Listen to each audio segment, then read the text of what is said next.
Hi, everybody. This is Chris, This is Matt. and today we will be discussing Lords of Midnight. I just want to remind everybody that what we do is once a month we pick a game, we play the game for the month ish, more or less, and then we come back and we talk about our experience playing it. It's not a review, should be not taken as a review. This is just sort of a club of games. At the end of the video, we will announce what we're playing next month. We encourage you to play along, post comments in the comments, and so on and so forth.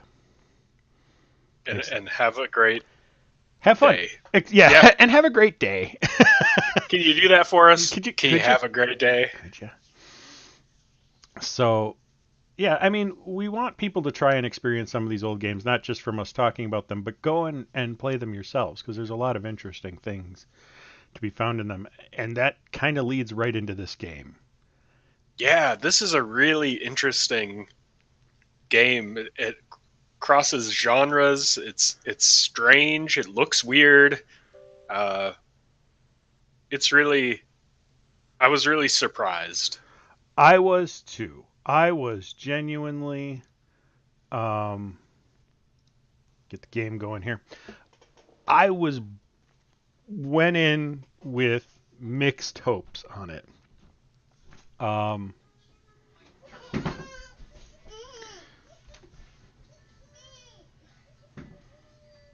Is someone mourning the death of Mike Singleton back there? I think I think someone might be.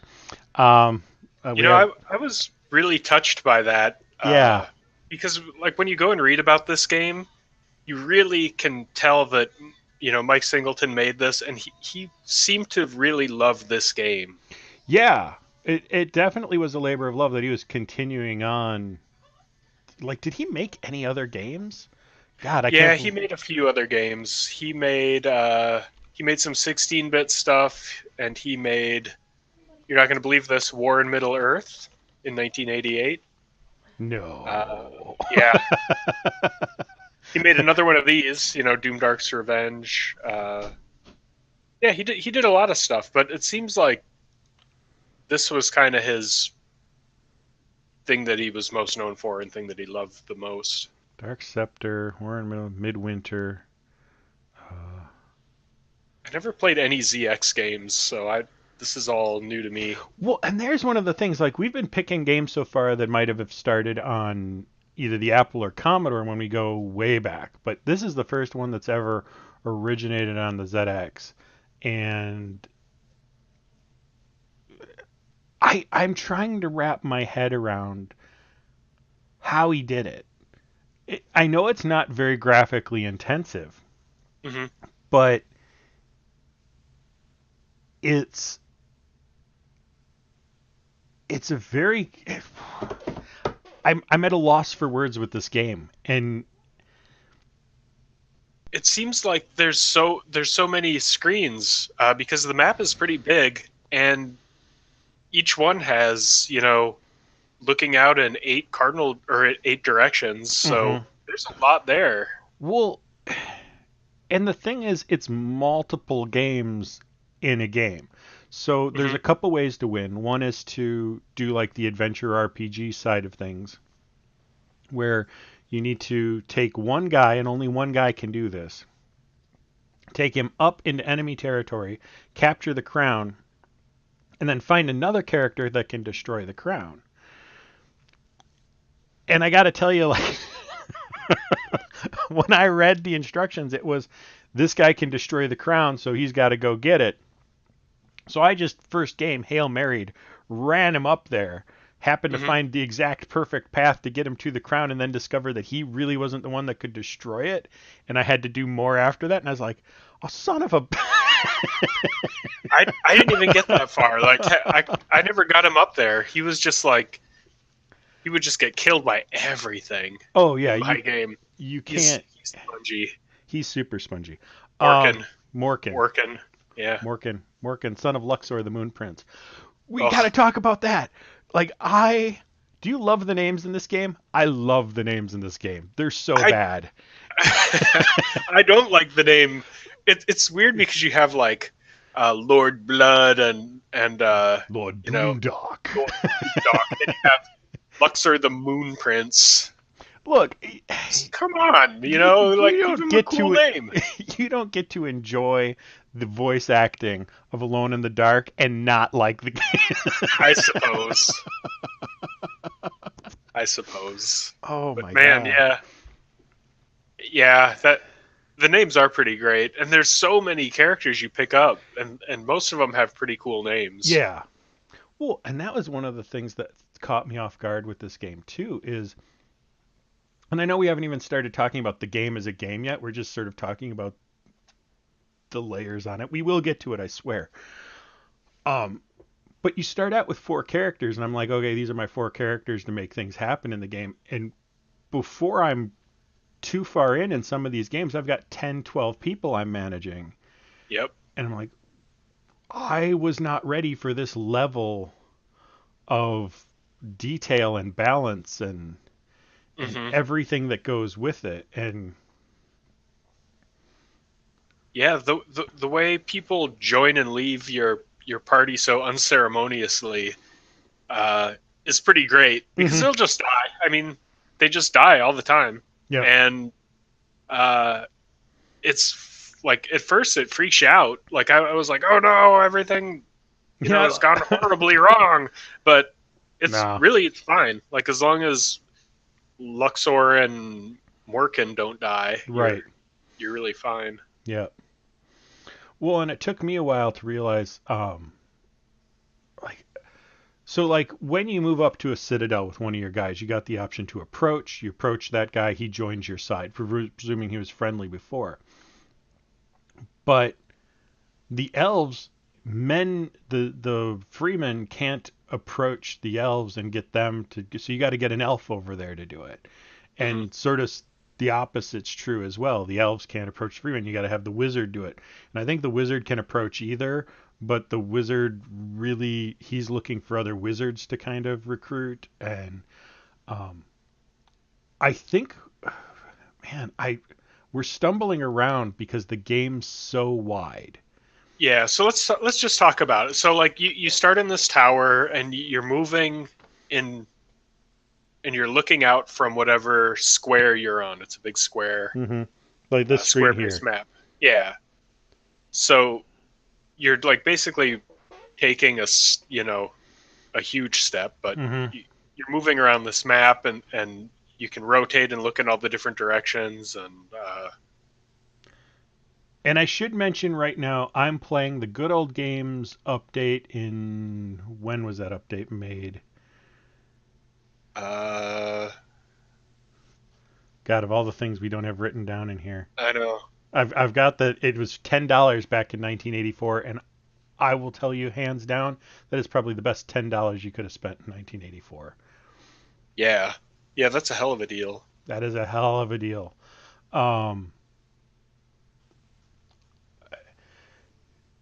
Yeah, I don't know. But I played the original for like the first week.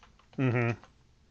Play the good old games version because the interface is so weird and confusing on the old version. And I mean, this interface is a little bit rough, but it compared to the original, this is like miles better.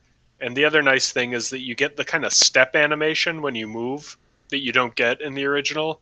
And Mm-hmm. that really helps just like keep in context where you're going for some Yeah. reason. When it just cuts, like if you're mapping, some of the screens look the same. You don't remember if you took the step. Well, and one of the things that I think this game does amazingly is normally when you take a game like Might and Magic or Bard's Tale or Wizardry or something like that, and you have those diagonals, Hmm.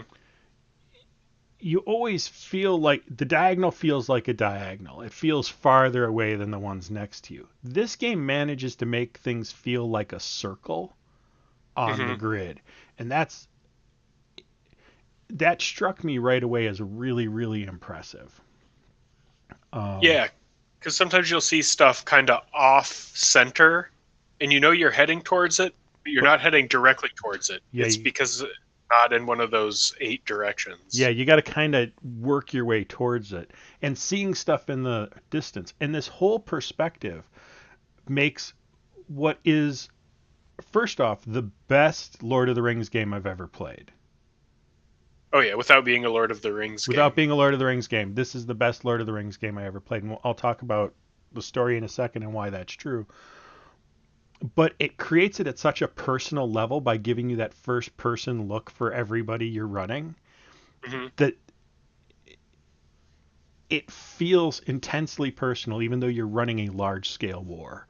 And that's really cool. Um, Yeah. and let me also say, since we're talking about the remake, 2013, by the way, is when this remake was done. Okay. This is how you do a remake. Yeah. Right. This is how you do a remake. It like you're looking at these graphics and you're like 2013. These are basically the ZX Spectrum graphics, just smoothed out, and the instruction book, like this map here, put in as an overview, and a real simple mapping screen added on. But everything else runs exactly the same. The keys are the same. The concept is the same. The graphics aren't much better, but they're better enough that you're not going to hate them. Yeah. Um, The weird color palette. I kind of I liked love the that. weird color palette. It's just like primary colors in your face. Yeah, it gives it this nostalgic vibe uh, without without me feeling like I'm having to wrestle with the game the way I would if it was like if you were playing on the older DOS version. Hmm. The other thing too that the remake got you was that auto map. That is way huge because uh, if you're playing the old version, you just have to kind of consult the not very good map they give you Yeah. with the box art, and you don't really get a sense for where you are and where you need to go. So Hmm. there's like a spectrum, right? And on Right. one end, the original where you have nothing, and then on the high end is like a square by square map that you either download or make yourself. Right. I tended to settle for the middle of the road, which is to play the remake and then use the auto map Yeah. because you can get there from you can get wherever you need to go from this map. You don't have to do square by square mapping unless you want to. I was gonna say you can get there, but you're you're going to struggle with some parts of it because the auto map doesn't show you what's in any of the towers, in any of the ruins, in any of that. True. So and they're the same every time, which means if you start learning where all the Wolf Slayer swords are, then I don't explore these ruins because they're going to end my turn. Don't explore these ruins because they're going to drain my life. But do explore these, but only when I need to because these are actually going to give me health back. So don't do them with a full person. You can get better once you know where all that stuff is. Hmm. Um, since we're talking about maps, I'm going to do this. I'm going to hide the game for a second. I'm going to pull up my map just because I talk about mapping sometimes on here, and I don't think I've ever shown one of my own maps. This is the southwest corner where you start. Yeah, So, I was really impressed with your maps because, man, I started a similar project and I don't think I think I threw it away out of shame after I saw yours because mine was just terrible. yeah, I've been mapping since '84, and the thing, basically, I've been mapping as long as this game's been out. Um, I use the Dungeons and Dragons Expert Edition symbols mostly. I did a little bit of different for the forests in this game because I was being fancy. Um, I do like little variants on that, but for the most part, like Google Expert uh, Expert Map icons, Dungeons and Dragons, and you'll find something that will show you like what you should put in your squares. And it once you have a concept of the symbolism you want to use, it gets a little easier. Like we got the hills here in the middle and the mountains and this curly stuff's forest, and then I've got markers as to what's a town and what's a keep with a guy in it, and so I now know in this square exactly where I need to take my guys in a hurry so that I can have an army up and ready when Lord Doomdark marches in with 14,000 troops and 20,000 riders, because you're not going to have that. Yeah. Which sucks. Did you find it satisfying to do that mapping? I did. I love the exploration part of RPGs. That's one of the things that has always been super interesting for me. I had a problem, and maybe it's just the way I'm wired, but when you have so many characters, keeping track of who's where uh, takes way more like mental diligence than I'm willing to expend. I still used the auto map for that.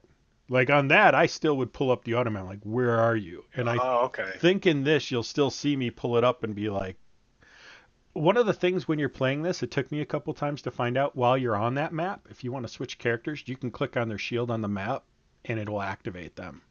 And that's Yeah. uh, super good. We're still gushing about the game, and we haven't talked about the story at all. Yeah. Do you want to do it or do you want me to do it? Well, I'll kind of start because I'm going to miss stuff. For one, the manual has like a novella, a short story that really explains what's happening in the world. So I would definitely read that. Like, sit down. It's going to take you 20 minutes. Mm-hmm. But it's good. Like, it's well written and it's interesting. But basically, like, there's this big Sauron-esque bad guy named Lord Doomdark who like shoots magical cold fear out because he's such a badass, and you're trying to either or uh, defeat him with your armies or steal his crown and throw it into the fires of Mount Doom or whatever. Yeah. So is that pretty much the whole story? That's pretty much the whole story. I mean, it's Lord Doomdark has an ice crown, and it's magical, and it lets him control his enemies. And you have, you basically have Luxor the Moon Prince / Aragorn. You have. Mm-hmm. I mean, he has a magic ring of illumination and joy. He has a magic ring. Yeah. So this is one of the few like spins on it that I'm like, I wanted to actually. There's a home movies episode called The Landstander, where it's not called that, but they were doing like a Conan the Barbarian where he's like, I am a landstander, I stand on land, and she's like, well, this is my dragon, he's my pet and also my friend. Like, interesting. He's my slave and my friend. That relationship sounds complicated, and that's kind of how I feel about this ring, because it's a ring of control. You get to control your friends with the ring, so it is the one ring, but you're the good guys with it, so it's okay. I thought it just sent out like the warmth and love of Luxor the Moon Prince that counteract the cold. No, it blah, does blah, that. blah. It does that too. But if you lose Luxor, you lose control of all the troops. They disappear, other than Morkin. Oh, So okay. that's shot me in the foot a couple times. When I lose Luxor and I've got like 12 armies all scattered around, the moment Luxor's gone, they just go do their own thing. They're no longer under your control. The wizard, the elf, the whole thing. Yeah, the whole fellowship. Yeah, the whole fellowship falls apart once Luxor goes down, other than Morkin, who's still running around hoping for the best. Poor Morkin. Poor Morkin. Morkin walks a difficult road in this game. That's for damn sure. Like, he's got to run. You can't like put him in the fields because he can't hide from anything in the fields. I think. No, he can't. Because the way this is laid out is super weird. So you have like a think screen, and that just tells you what the status is. That's where you go check your armies and how everyone's feeling. And then you have a choose screen, and like there's options on there for what you can do. And if you encounter combat, sometimes you can't hide because there's nowhere to hide, I guess. Mm-hmm. Or some characters won't hide. Yeah. So you're just kind of on your own. Mm-hmm.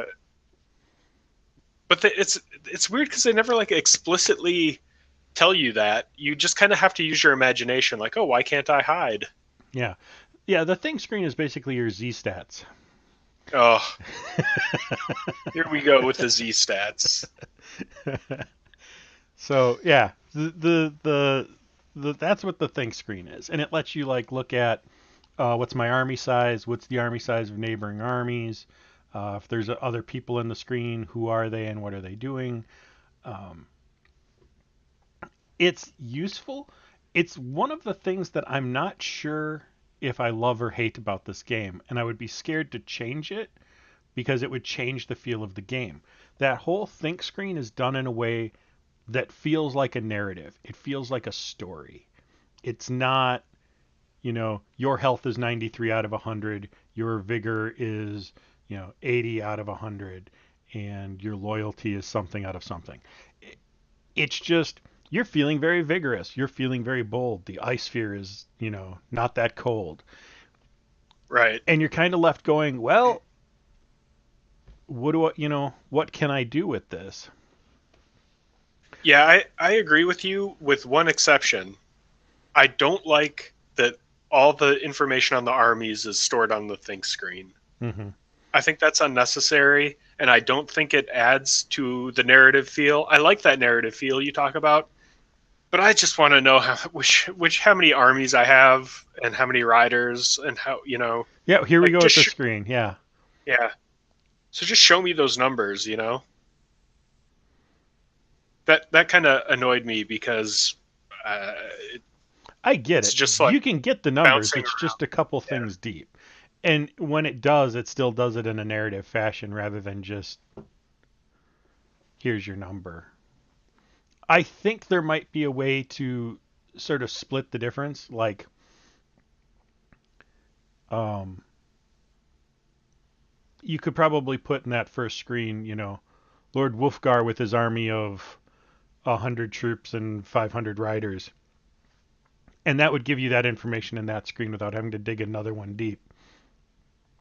Yeah. See, I would put it right on like on the map screen. Just write it Mm-hmm. on the shield, and then write the army size of the other guys, so I can just like. But where Although would you put the army guys on this screen? So that's the thing. on Like, the oh, map screen. I'm sorry. okay. But the other thing is that the army size does not really matter that much Yes, it because, does. well, I mean it matters, but it's not a 1-to-1 ratio. Like Yeah. if you have 500 guys and Doomdark's got 500 guys, it's all tempered by the proximity to the Ice crown, the Crown, proximity to the moon, Luxor, the moon guy, the moon fellow. terrain, the experience of the troop that you've got, and you don't necessarily know that. It's Um, deep. it's really deep. And you'll want to do things like you're trying to get Mork into the ring, probably, and Luxor's trying to take over one of the citadels of Lord Doomdark. Lord Doomdark is trying to take over one of the citadels of uh, people. I don't remember. It's a Zoko. It's a Yeah. long thing that starts with X. This game is fantastic for just fantasy names. Oh yeah, it is really good. And So and the font is really good for like fantasy. It's readable, and I yeah, like the font in this game. yeah, I'm not used to like it being a fantastic font and readable. Normally, you get one or Right. the Right. other. So Uh, Go ahead. uh, yeah, I lost it. Sorry. It's okay. Where were you going? What did you have? I was gonna bitch about the combat a little bit because there is no immediate feedback on how things are gonna go, and you don't really have any choice. It's just like a numbers game. And it's really hard to develop a sense for how you're going to do in combat. Uh, and people just die. Like you just die. Like I got to fight these wolves like this. Dragons killed him. That's it. That's all you get. He's dead. Boop. Yeah, you don't know how he did. You don't know anything. And the larger battles, you like when there's multiple battles going on, it's really hard to keep track of how they're going. Like you Mhm. can get a feel for how many guys you're losing, but it gets confusing when there's a bunch of battles. Yeah. So I did eventually start to get a feel for combat. That doesn't mean I'm invalidating your point because it is a really good point. It's a high barrier to entry. It is a high barrier to entry. If you are playing this from like where we like XCOM and we like numbers stat games where we want to juggle that, this is meant more as a story based game. So the battles and the combat feel more like, and then this war happened, and you don't necessarily get a lot of control, but you do start learning like, is my army tired? Is my army bold? You know, how much have they marched today? And stuff like that all matters. And so you can start to get a sense of things. What always bites me in the ass with these battles is you can see armies in the field, but you can't see them in the mountains in the forest. So I'll run up and attack some of Lord Doomdark's things, and in one turn it will be, I'll have 1,000 knights and 1,200 riders against his 500. And in the next turn, he'll have gotten reinforcements, and I'll be up against 2,500. Yep, and you can do the same, and when they arrive, actually makes a difference, which is brilliant. Yeah, for a game this old, like, that's amazing. Say, and I want to mention once again, this was originally done on the ZX Spectrum. Right, that's amazing. That's amazing. It's and didn't I read like he wrote this in 3 months somewhere? Like, probably. Like, he just cranked this out. Yeah. Let's see. What else do we have to say about this? Oh, there's no audio. Right. Yeah, the lack of audio was none. kind of a disappointment. Like, I would have liked some sound, some music, but it's also, so the way I played this, like, I never saved. I always played the game straight through, and a lot of it is just because I didn't know how well I was doing, so I just like might as well saw keep going. And that's the best way to play it. And if you play it like that, then it's a little more tolerable to put something on in the background, like whatever. Yeah, I have audiobooks going. Yeah. Well, one of the things we should say about the save, since you just brought that up, it is one save per game. You can have multiple games, but it is Iron Man mode. What happens, happens. No tag backs. No going back to your last save. I didn't feel like that was a problem for this game. These games, it's not something you're going to sink days and days and days into one game only for it to all go sideways. Right. You're going to invest a few hours, and maybe it'll work and maybe it won't, but you're not going to waste your time in this game, basically. Yeah.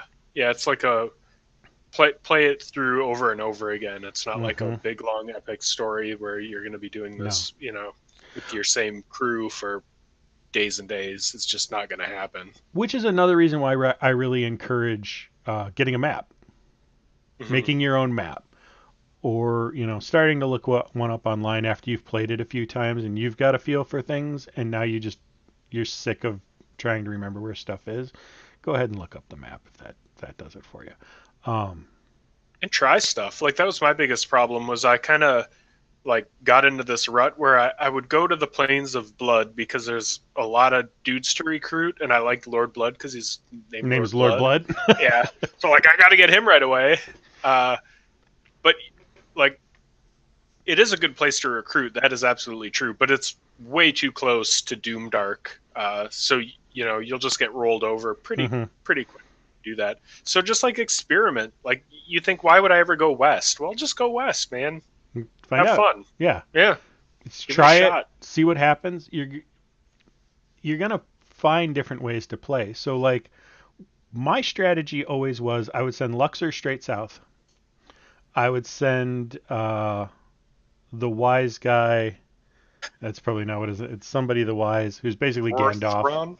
Is that Lorthron? I think it's Lorthron the Wise. I'd send him straight east because I think there's a wizard way down there, and he would recruit along the way. Luxor doesn't have to be the only one recruiting. And then I would send Legolas, somebody the Fae, Yeah. down to the southeast. Well, I'd send Tina the Fae.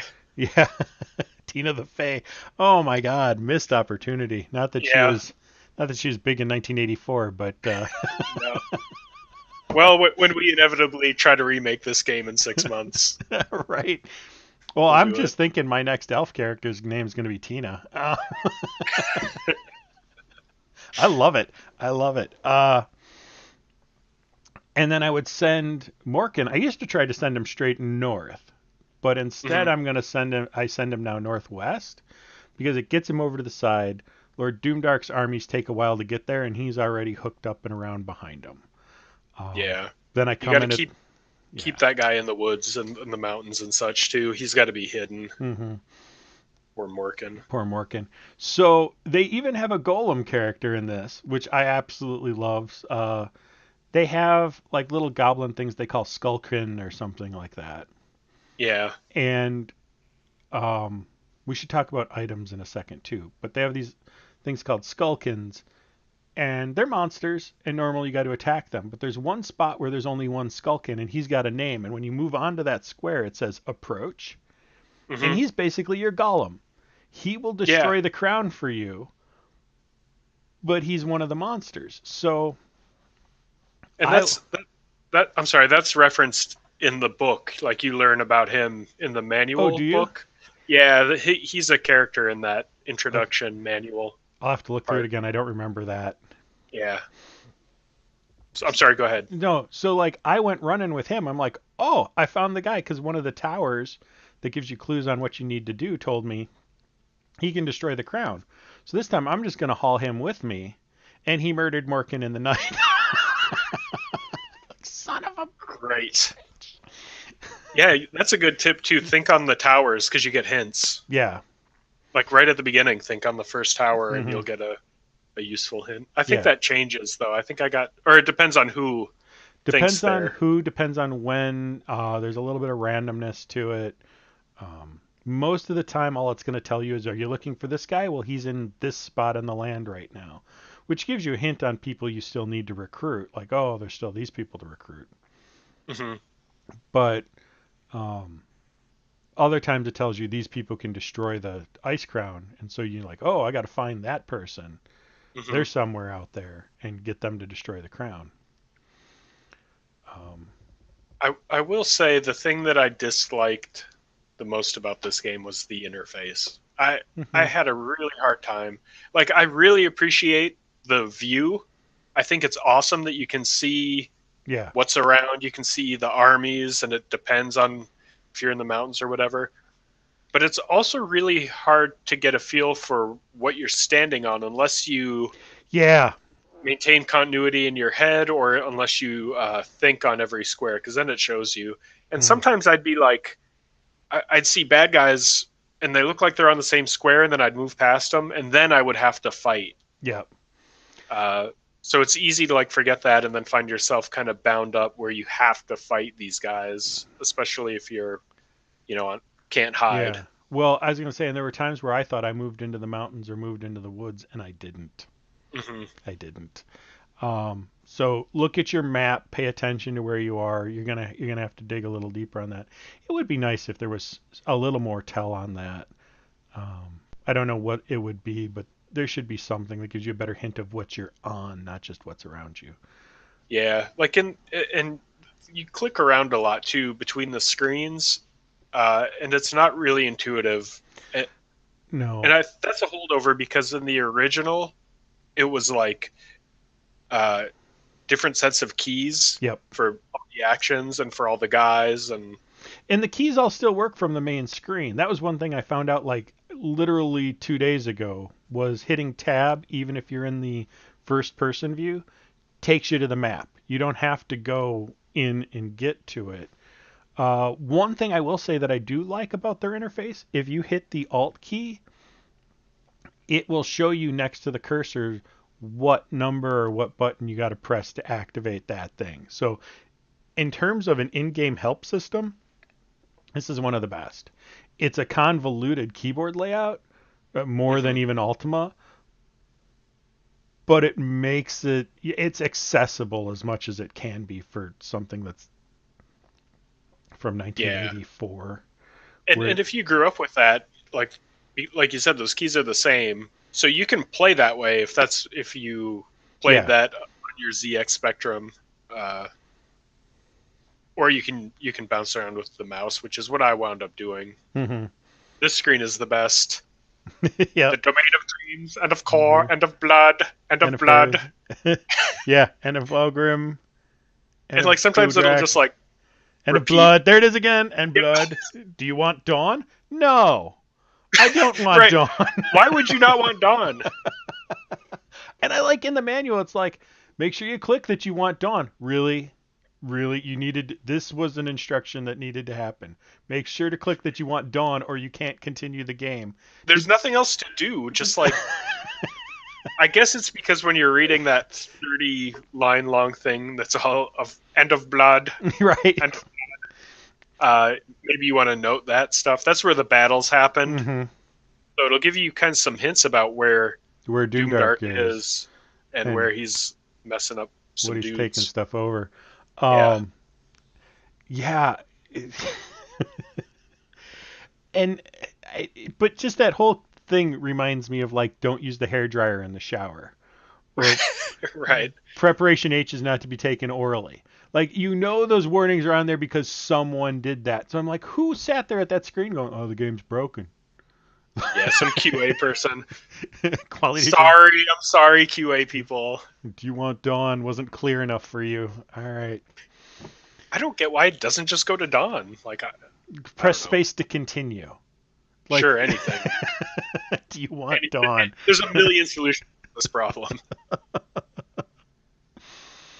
I like, speaking of Dawn and time and all that, I like how the movement mechanic works, where everybody Me gets a too. full day to do their movements. And so, because I was reading originally that they said there were two ways to win, and then somebody else pointed out that there's three. One is you destroy the Ice Crown, the other is that you take over his Citadel, and someone's like, well, you could do both on the same day if you line it up just right. And so that's the ultimate win, is to do both on the same day. And I'm like, when I was reading this, I'm like, how do you do that? Because I would think once one person moves, it's over. But no, it's just because one person's moved, everybody else gets to finish their moves, and then we resolve it. Yeah, that's some overachiever shit because I That is could some not beat this thing overachiever. for the life of me. I I got my ass kicked consistently in this game, and I felt like I get better as you learn the world and you learn where things are. But shit, like Doomdark is a badass and he's got a yeah. billion troops, and you start with none pretty much. No, not pretty much. You start with four, and Right, he's right, marching yeah, in with like 10,000. So good luck. yeah. But you're right. You get better each time. This is definitely a game of skill. It's definitely something if you want to put the time and effort into. I came so close the last few nights, and that's almost more rage-inducing than not coming close at all. Like, just, this Mhm. is too hard. But like, I was one day away from getting Mork into Fuzzface, and they would have done it. Son of You a. cannot remember that guy's I name, can't. I can you? can't Every remember any time of we their talk, names. you give me a different name for him. I'm trying to remember all the names I've come up with. We called them Fuzzy Lumpkins, Yeah, Fuzzface, Fizzban. Um, yeah, no, I don't remember his name. Fart Squad. Uh, I can't remember his name. I don't remember any of their names. I remember the Lord of Blood yeah, because it's the yeah. Lord No of shit. Blood. He's he's the best. I remember You gotta, Morkin eventually because yeah. uh, Uh, How could you forget Luxor the Moon looks Prince? are the Moon Prince. Oh my God. The other thing that's cool about the movement system too is that it costs it like okay. For one, everyone has like a different amount they can move that hmm changes, and two, if you go diagonally, it takes longer. It takes more of your day to move diagonally, which totally makes Yep. sense. Well, and then different people move at different rates and different fatigues and different terrain. Like elves will haul ass through woods. Hmm. Your knights won't, but they'll do better in the mountains than elves, which just drag through the mountains. Um, And then, pro tip: Lord Doomdark's armies can't enter the woods. Hmm, I didn't know that. Yeah, the elves will keep them out. Cool. So that's a handy little thing, at least according to what it said on there. Yeah.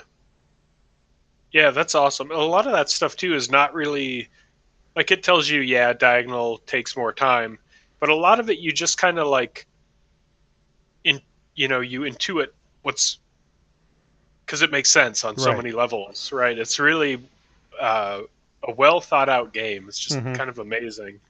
No, and it is. It's even with us kind of ditching a little bit on the keyboard commands. It's very intuitive. It took me, one of the few things that confused me was searching some of the ruins and stuff. Like I'd search with Luxor the Moon Prince and I wouldn't find anything, which burns the ruin basically. Once you've searched with someone, whether you find something or not, that thing's done. It's Hmm. you don't get to use it again by anybody ever. And the inventory system is everybody can hold one item. Luxor holds the moon ring. So anything that had a wolf slayer or a dragon slayer or any of those swords in it, once he searched, it was gone forever Hmm. because he has his one item and he can't drop it. If you search with someone else and they've got a wolf slayer and they find a dragon slayer, then it's going to swap it out. Hmm. So plan accordingly that way. And that's part of the chess level of this game. Um, and I really do compare this game to chess because you've got to think multiple moves ahead and plan whole strategies. It's not just round up as many people as you can and rush them at the enemy. You want to spread them out. You want to pull them apart. You want to fight at the fringes and weaken the army. And I'm still not sure if like keeps and stuff regenerate troops over time. I feel like I saw one go to 60 units, which is normally they're in increments of 50. So Hmm. I think there might be some troop regeneration that happens in forts, or maybe Doomdark attacked and killed 40, or I don't know. Um, Yeah, and that's a good point too. Like I struggled with keeping track of where I was a lot because the keeps all look the same, and if you have guys that are kind of in the same area, like you're sending them to reinforce, mm-hmm. it's easy to forget which keeps you've been to, or if you're just hitting the same keep over and over again. So definitely use the map a lot when you play, if you're playing the remake, because it's not a thing in the original. Yeah, there is one tile that looks slightly different, and it's one of the menhirs up near Felicia the Skulkin, and it actually has a tribute to Mike Singleton on it as part of the Oh, graphic, which I thought that's was nice. nice. It Yeah, was a nice little touch in the game to see. yeah. I do like that when you quit, it asks you, "Do you want to leave the story?" Because it totally like that's they nailed that feeling that you're part of this big epic, and a lot of it is the layout. A lot of it is the way that people join and get killed, and Mm-hmm. armies fall, and it's like this big epic. And there's the element of Morgan, who's just the single guy, just trying to make it in a crazy world, mixed up world. So that's really good. That kind of just that dialogue really hits at home what you're doing. So one of the things when we first were told about this game in our forums or in our comment section, like I immediately went because I'd never heard of this game. So I looked it up on Good Old Games, picked it up, and started reading the manual because that's where you start. And one of the first things it says in the manual is, "Welcome to the world's first ever epic game, The Lords of Midnight. It more closely resembles a fantasy film than a computer game." And I looked at the graphics and could not stop laughing. But Having played it, it does. it It does. does.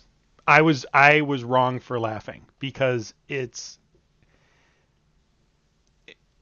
again, I've never seen a game nail the feel of what I felt reading Lord of the Rings. Hmm.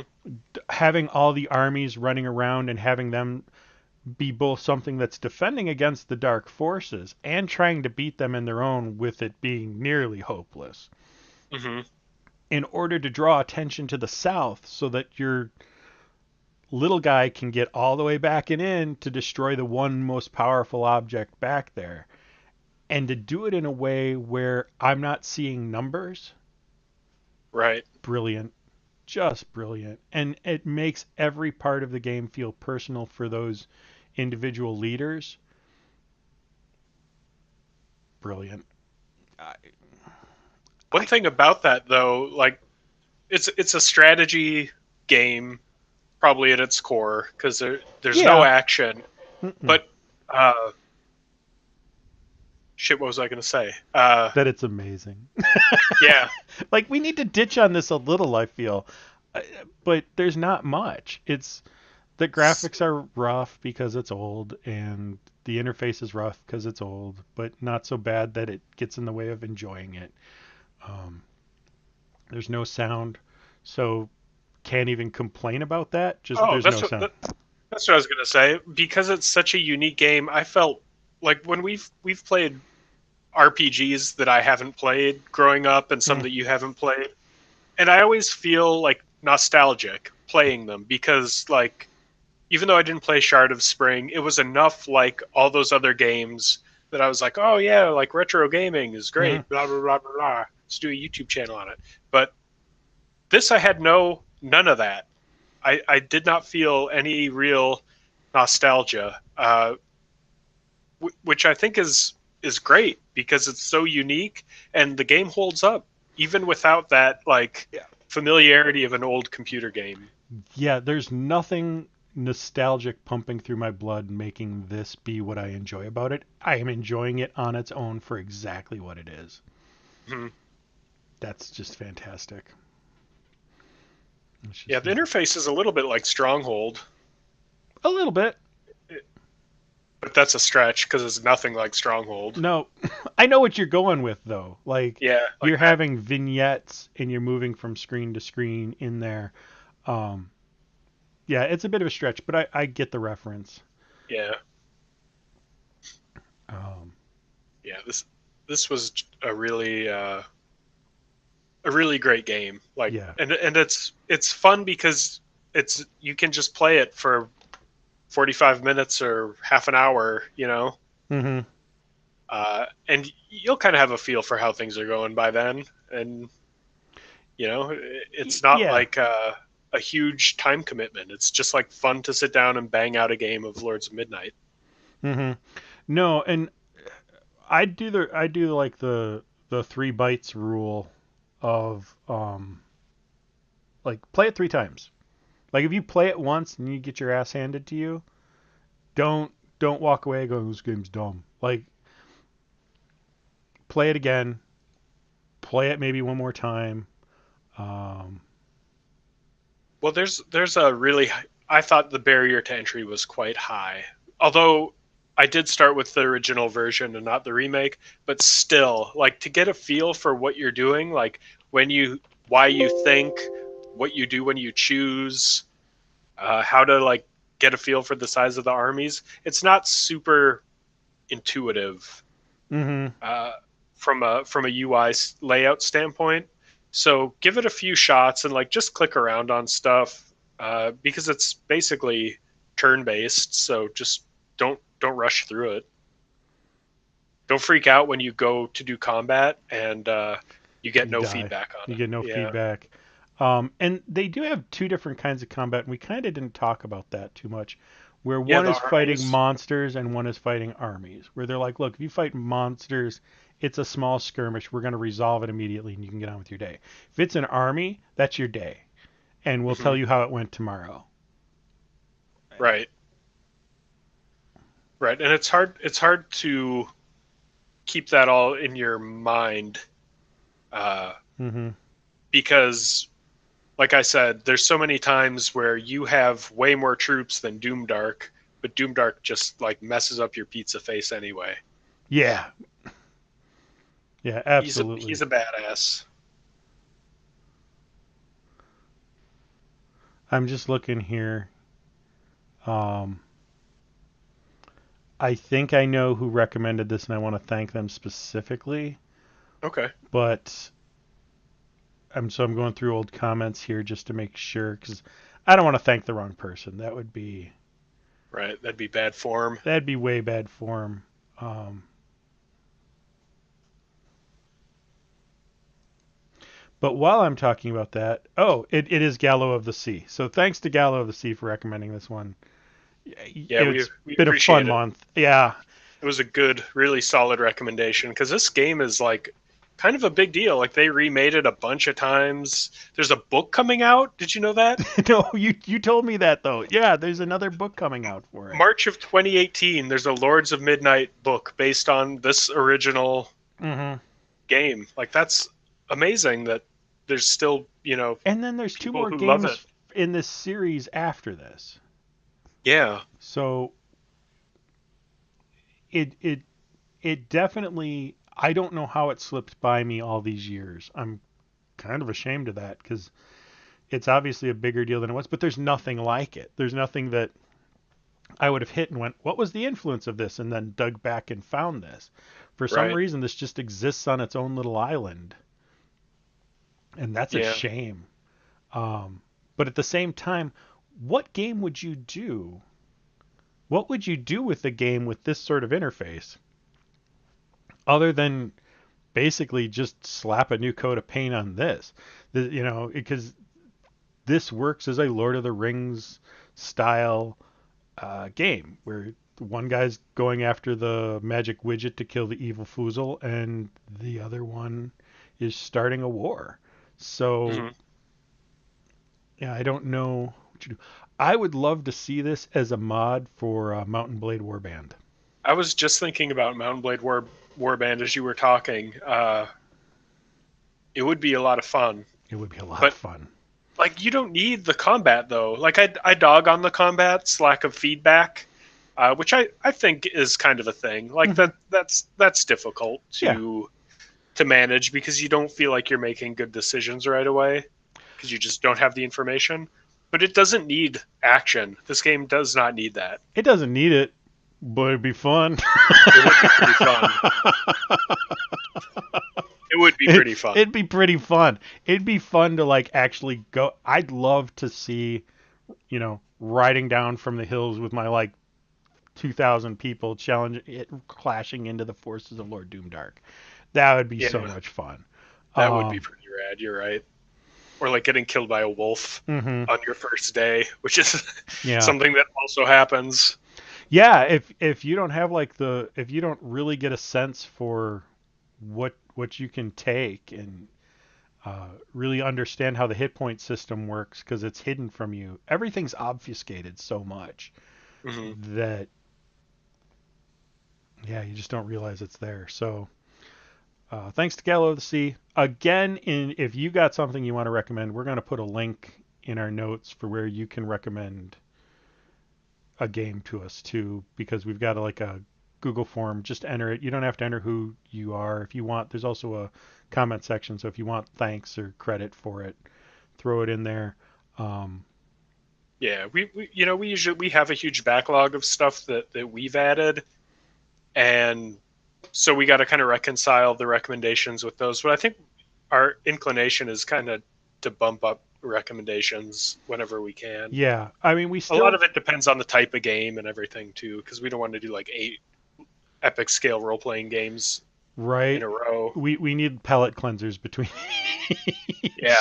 Speaking of, Speaking of, it's uh, December. it is December, which is when we usually take our little break from things and do something smaller because come January 1st, we'll do a year look back as well as a couple small games for the Texas Instruments home computer.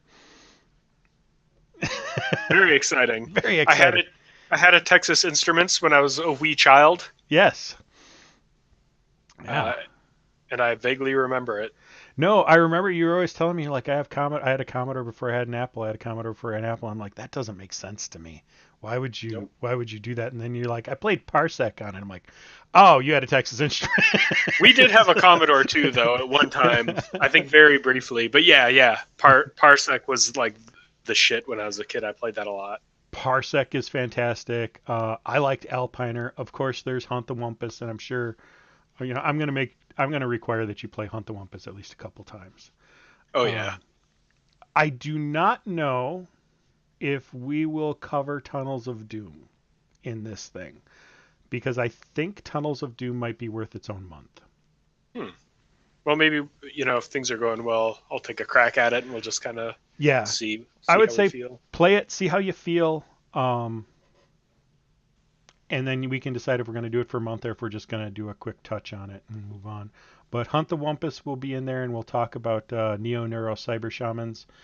And Yes, we will. we will talk. That's a story. That is a story. That is a fantastic story, and I can't wait to talk about it. I don't think we could get an hour out of Hunt the Wumpus, but we can at least touch on it in this. And then we'll do our awards. And awards are only games we've played this year, so probably same categories as last year. Mm-hmm. Yeah, maybe some new ones. Maybe some new ones. Yeah, we don't. It's completely We don't know arbitrary. what the hell we're doing. Yeah. Yeah, there's no we don't have meetings and plan this shit out. No. We sort of both throw stuff at a Google Doc and then use it just so we don't forget stuff between plays. Yep. Anything else we want to talk about before we go? I think that's it. No, just I recommend this game. I think people should go give it a shot and kind of get used to it and then enjoy it. Yeah. I still don't know who the game's for, but I feel like for more people than I think it's for, if that makes sense. I don't think the game's for me, but I enjoy it a lot. Does that make sense? Yeah, I mean, I think it's for nerdy people who liked Lord of the Rings a lot. Yeah. Which I'd hate to tell you this, that is you, buddy. Yeah, but I'm just saying, when I sit down to play games, I either want a role-playing game or I want a hard, deep strategy. I like games that really are number crunchy, rules heavy, really okay, I've got to do this and this and this. And it manages to achieve that sort of tactics heavy, strategy heavy thing without giving me any numbers. And I wouldn't have guessed that was for me, but it absolutely is. Mm-hmm. So. Yeah, it lends itself really well to using your imagination if people still do that as adults.